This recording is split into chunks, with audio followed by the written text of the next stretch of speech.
kocha Fadlu Davids akadhihirisha Simba ambavyo ameibadilisha hivi karibuni, hasa katika michuano hii ya CAF. Unajua michuano ya CAF inahitaji umakini sana katika kucheza. Hauchezi kama mechi za ligi. Kwenye ligi ni kwamba kwenye knockouts, kwenye mtoano unacheza kimahesabu zaidi. Kwa kuzingatia bao la ugenini, hesabu zinakuwa kubwa zaidi. Sasa Simba wakaonyesha kile ambacho kwa msimu huu binafsi naweza kusema nimeshuhudia mechi nyingi za Simba hawakuwahi kukionyesha. Simba kwenye mechi zao msimu huu 24-25 chini ya Fadlu Davids mara nyingi yenyewe inakuwa dominant. Iwe mechi ishe kwa sare, wao wanakuwa ndo watawala kwenye mechi. Wafungwe ikitokea, wao wanatawala kwenye mechi. Washinde, wanatawala katika mechi. Kwa maana kwamba possession wao wanamiliki zaidi, wanafika zaidi kwenye eneo la mwisho la mpinzani. Mpira muda mwingi unachezwa katika nusu ya pili ya uwanja kwenye eneo la wapinzani wa Simba. Ndivyo walivyofanya katika mechi iliyopita dhidi ya Stellenbosch kwenye uwanja wa Newman Complex. Kipindi cha kwanza Simba walimiliki mpira zaidi, mpira ukachezwa zaidi katika eneo la Stellenbosch.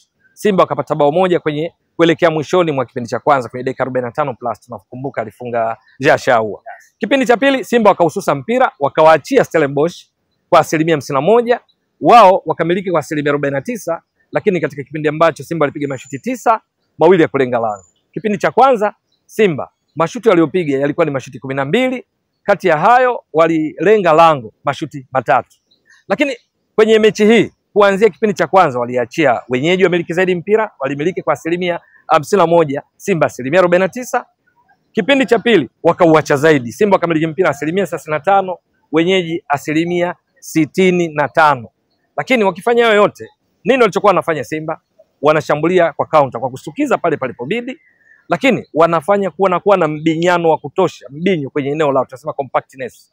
Eneo la kati kuelekea lango la Simba palikuwa pagumu sana kupita, kwa sababu ulikuwa unamkuta Abdulrazak Hamza yupo kwenye kiwango bora, Shamu Karabu, lakini wanapata support ya Yusuf Kagoma, Fabrice Luamba Ngoma, Kapombe hakuwa anapanda panda, lakini Mohamed Hussein Shabalala vivyo hivyo, hata alipoingia Valentino Uma. Kwa hiyo Simba walikuwa na uimara sana kwenye kuzuia, wakipata support walinzi kutoka kwa upande wa kulia winga Kibu Dennis Prosper, lakini pia Elie Mpanzu Kibisawala alikuwa anaonekana kutoka kushoto, lakini anakuja kati naye anarudi katika kusaidia kuzuia, kazi ambayo pia alikuwa anaifanya Jashaua muda mwingi anarudi nyuma.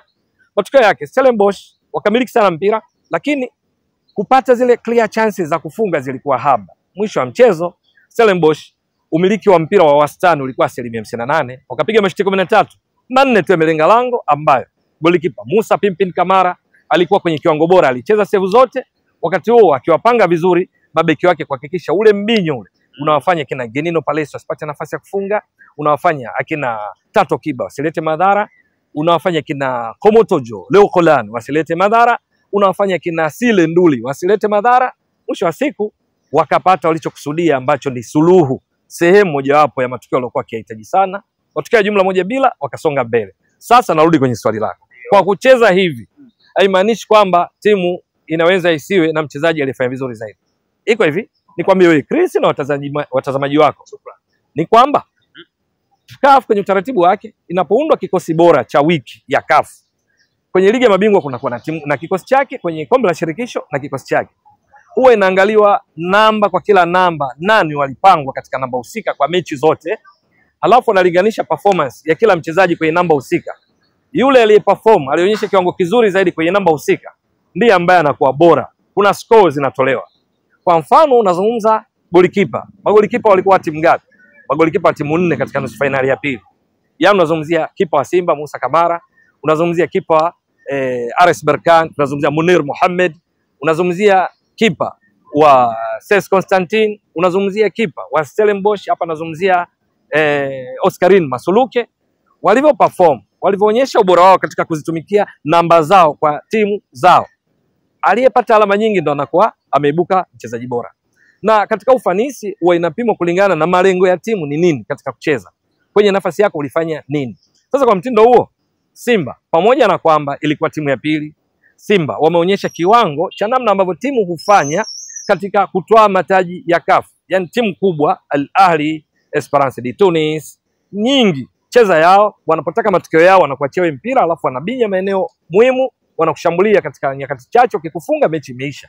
Ukiondoa Mamelodi Sundowns, wao ndio wanamiliki mpira mwanzo mwisho.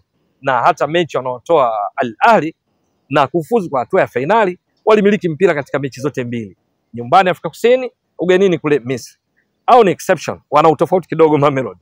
Waliobaki wengi cheza yao ili ufanye vizuri, nyingi huwa wanacheza kwa mtindo kimkakati zaidi.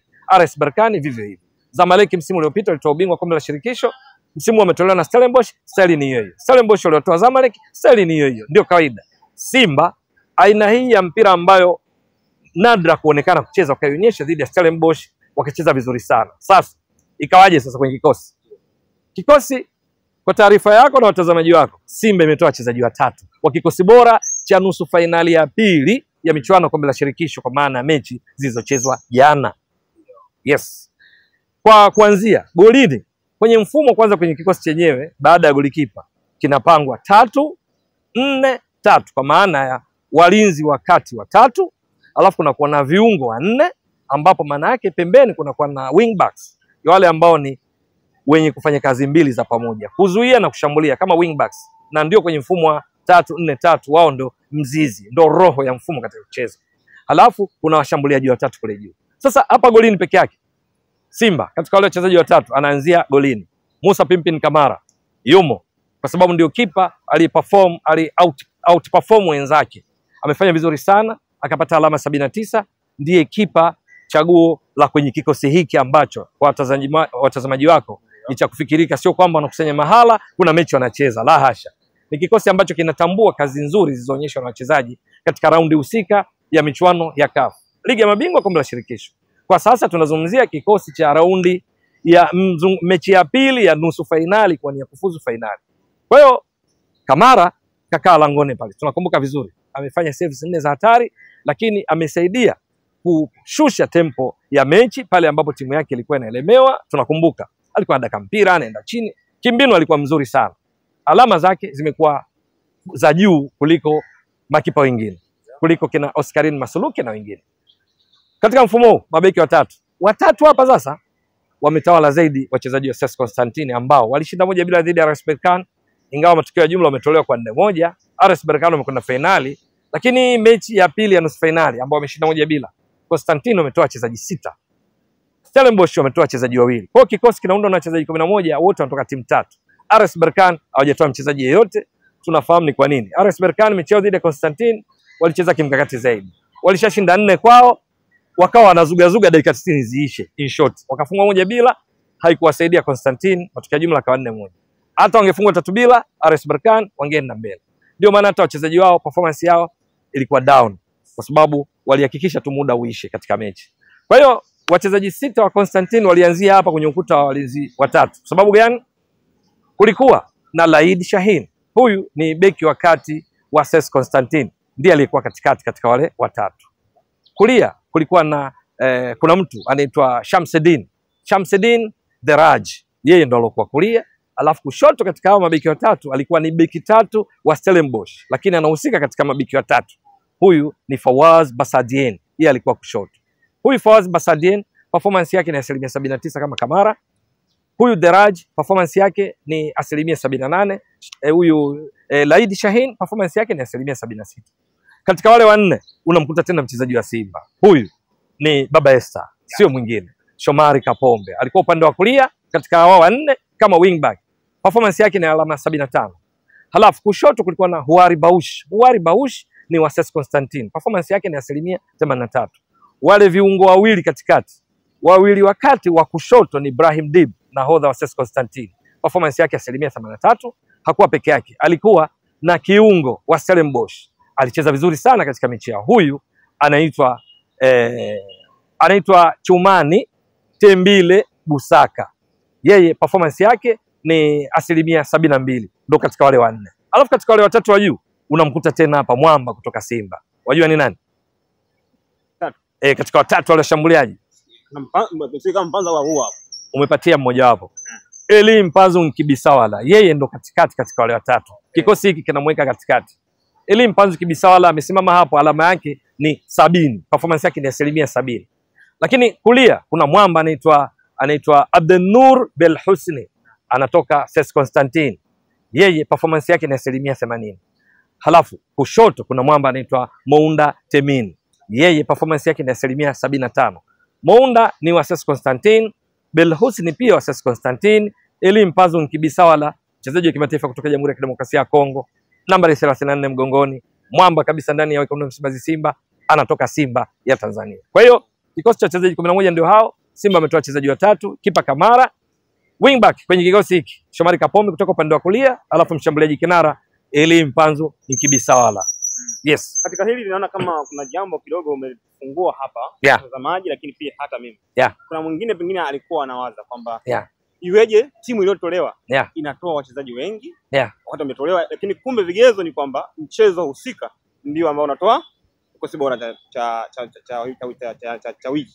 Uko vizuri sana Chris. Vivyo hivyo ulivyoeleza, sina sababu ya kurudia. Ni kwamba performance kwanza ya mchezaji mmoja mmoja, sio timu.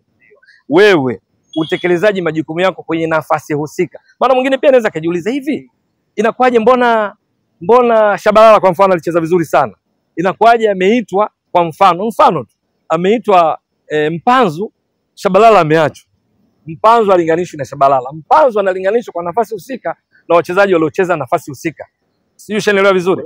Kwenye makaratasi Simba alikuwa anaonekana kama anatokea kushoto. Kwenye kucheza muda mwingi alikuwa kwenye channel za kati. Alipokuwa anacheza Mkwala, alipokuwa anacheza Ateba. Kwa hiyo kwenye uundaji wa kikosi hiki, ili kuwapata wote watatu wale waliofanya vizuri katika mfumo huu wa 3-4-3, yeye ndo anakuwa katikati.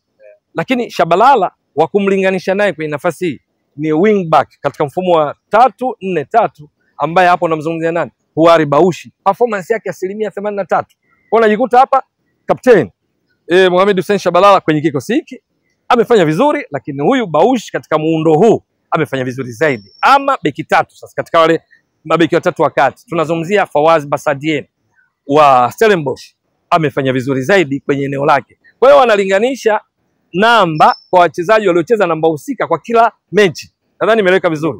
Timu inaweza kama imepigwa goli 3-0, lakini kuna mtu kwenye nafasi yake labda ameoutperform wengine, amefanya vizuri zaidi. Yaani amepata asilimia labda kwenye ufanisi 82. Alafu kwenye namba hiyo hiyo timu iliyoshinda wa nafasi hiyo amepata 81. Mwingine amepata 78. Yule wa 82 ndo amescore za juu, anakuwemo katika kikosi bora. Hapo nikushukuru sana, na mimi nimetosheka kweli kweli. Shukrani jazilan. Asante.